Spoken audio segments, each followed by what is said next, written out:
আসসালামু আলাইকুম বন্ধুরা, সবাই কেমন আছেন? আশা করি সবাই ভালো আছেন। আপনার আল্লাহর রহমত এবং দয়ায় আমি অনেক ভালো আছি, আলহামদুলিল্লাহ। আপনার কাছে লাখ লাখ কোটি কোটি শুকরিয়া। আমি আছি আজকে আমাদের নতুন বাড়িতে। আমাদের নতুন বাড়ি আমাদের নতুন বাড়ি যাত্রা শুরু আজকে থেকে। আমাদের পুরাতন বাড়ি ভেঙে একদম গুছিয়ে দেওয়া হয়েছে। এখন থেকে আমরা সব নতুন বাড়ি থাকবো। পুরাতন বাড়ির কোনো অবকাশ আমাদের নেই আর। আমি বাড়িতে ছিলাম না, বাড়ি থেকে আসলাম কিছু সময় আগে। এসে দেখি আমাদের নতুন বাড়ি, পুরাতন বাড়ি ভেঙে একদম করে ফেলছে। এখন ইট মিট বের করা বাকি আছে কিছু, জাস্ট ওই কাঠ খুঁটি টিন এগুলো সরানো হয়েছে আর কি। এগুলো সরাইয়ে আর হচ্ছে সাইডের যে ওয়ালটা থাকে ওয়ালটা ভেঙে হচ্ছে ইয়ে করা হয়েছে, খুঁটি বের করা হয়েছে আর খুঁটি পোল পড়ছে আর কি। না তেমন কিছু করা হয়নি, বাদ বাকি কাজ কালকে করবে। বাকি কাজ সময় শেষ হয়ে গেছে, বাকি হচ্ছে শীতের বেলা খুব দ্রুত চলে যায়,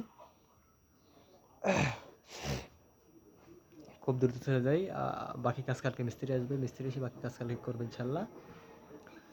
বড় ভাই গেল বাদ বাকি জিনিসগুলো আনতে, বাকি জিনিসগুলো এখন চলে আসবে হয়তো বা। এখন চলে আসলে আমাদের এখন চলে আসবে, বাদ বাকি কাজ কালকে কমপ্লিট করবে হয়তো বা। সর্বোচ্চ আর 2 দিন, 3 থেকে 4 দিন লাগবে আমাদের বাকি কাজ কমপ্লিট করতে। সর্বোচ্চ 3 থেকে 4 দিন লাগবে কমপ্লিট করতে। একদিন চলে গেছে আর 3 থেকে 4 দিন লাগবে।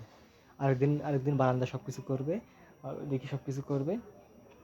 মানে রাজমিস্ত্রি কাঠমিস্ত্রি লাগবে 2 দিন, রাজমিস্ত্রি লাগবে হয়তো বা 2-3 দিন এরকম। টোটাল সব কিছু মিলাই হয়তো বা রাজমিস্ত্রির 1-2 দিন লাগতে পারে, কাঠমিস্ত্রির 1-2 দিন 2-3 দিন লাগতে পারে, আর রাজমিস্ত্রির 1-2 দিন লাগতে পারে। 1 দিন থেকে 2 দিন লাগতে পারে, যে কদিন লাগে সমস্যা নেই এটা নিয়ে। মানে সর্বোচ্চ 4 থেকে 5 দিনের মধ্যে কমপ্লিট হয়ে যাবে। হয়তো বা কাঠমিস্ত্রি 2 থেকে 3 দিন লাগতে পারে, আর রাজমিস্ত্রি হয়তো 2 থেকে 3 দিন লাগতে পারে। 2 থেকে 3 দিনের মধ্যে সব কিছু কমপ্লিট হয়ে যাবে ইনশাল্লাহ।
আমি আছি আমাদের নতুন বাড়িতে,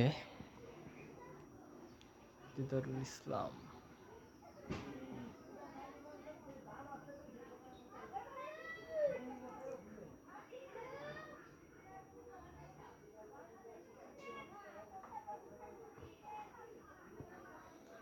দিদার ভাই কি বলতেছে একটু দেখা উচিত।